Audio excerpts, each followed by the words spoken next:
So I recently picked up a Galaxy Note 20 Ultra because it was one of my favorite phones of all time.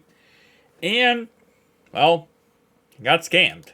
And that's pretty much the basic summary of what happened. I went ahead and picked it up off eBay, thought it was going to be good, $400, and it was one of those listings where they say like, oh, they sold 1,000 of them, buyer had great feedback, everything looked perfect, no problem at all.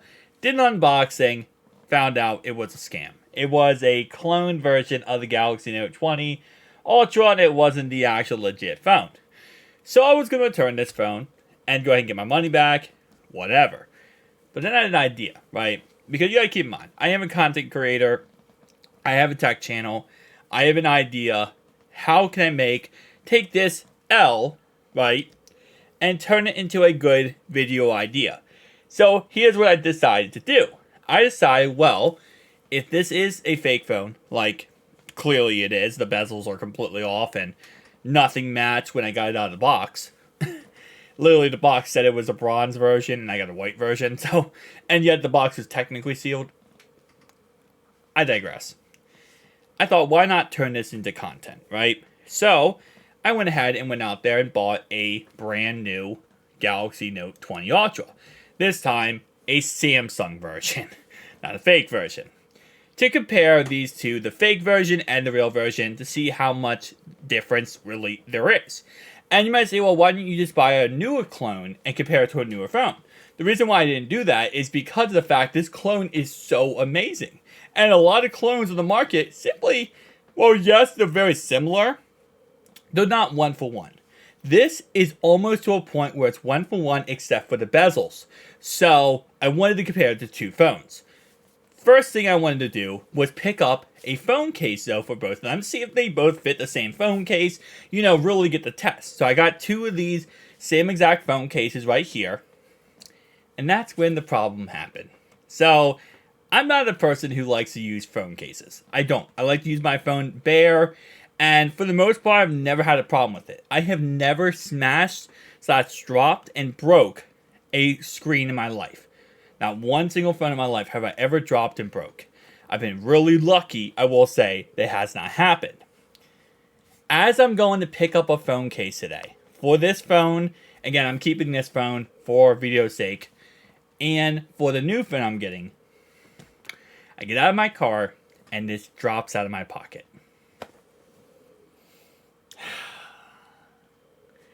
Yes, this phone right here dropped out of my pocket. And I don't know if you can see that, but it literally cracked this whole corner right here. The whole corner right here cracked and broke. Now, the good thing is, it was just that little corner, and it was also, like, the bottom here is all cracked. This is cracked up the side here. But for the most part, it actually was not that bad of a crack. The whole back of the phone is still in 100%, perfect. No problem at all. Okay. Yeah, there's a rock on the back.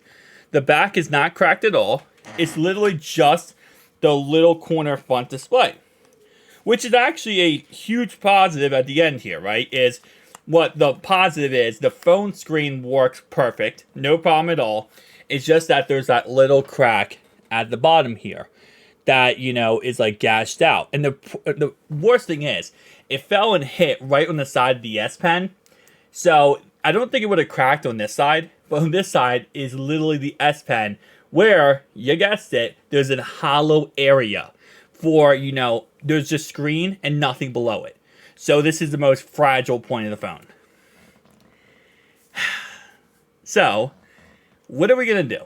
Well, I decided to take this idea and we're going to run with it. We're going to be doing a comparison next week of this phone versus a real Galaxy Note 20 Ultra. See what the difference is and everything, and really break down every little detail. But, here's the but. We now have another video idea.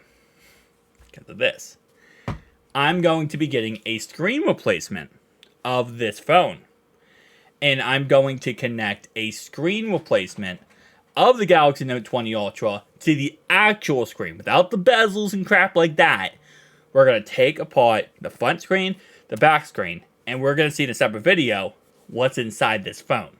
How much different is it from a legitimate phone that you would get, the Galaxy Note 20 Ultra, and how much one-for-one details did they absolutely master when it comes to this clone version of this phone? We're going to find that out in a separate video. So, we turned one scam into a comparison video, and now we're going to turn it into a screen replacement. We're going to actually put a legit screen on here, and we're also going to do a teardown. So, I feel like that's the best way we can go about things. I could have returned it, got my money back, been happy there, but I don't feel like that would have been best for content for the channel. So, for content purposes, I did not drop this on purpose. And ironically enough, I still think it's funny. This is the funniest thing to me. I dropped this phone and cracked it on my way to get a case for it. I was going to pick up a case at the store for this phone. And that's when I dropped it and cracked it. Yeah. This is life, man. This is life. This is life. But you know what? It is what it is. At the end of the day, we're just going to have to keep trucking. And again, like I said, we'll replace this front glass and, move on from there. So once that does come in, we'll do a comparison video. So make sure you stay tuned to the channel for that. I also picked up, ironically enough here, a case for this phone, the Galaxy A54 5G, which if you guys did not see my videos so far on my channel, I absolutely love this phone. It's probably my most favorite Android phone, candy bar cell phone of all time, which was this phone, but now it's this phone actually, just because of all the features you get. 120 hertz display, 5,000 milliamp battery. This thing lasts like 4 days battery wise. It's insane. So there's a lot of pluses when it comes to this phone. My first phone I ever cracked, and it's a fake phone. Again, listen, the silver lining here is at least I cracked and broke a fake phone and not a real phone. So I think that's like the silver lining here is so a real phone I think has Gorilla Glass Victus 5 on it. I don't think this is Gorilla Glass Victus 5. If it's a clone phone like I think it is, I don't think it's going to have Gorilla Glass Victus 5. It's probably going to have something cheaper, something easier for them to manufacture. Yeah. So tell me down below your thoughts and opinions, guys. After I dropped it, I literally came home and just slept the rest of the day. I was so ticked at myself. And then I sat down and thought and really broke it down and said, you know what? This could be great content to really look at this. So, in the end, content purposes, we figured it out. Peace out, guys.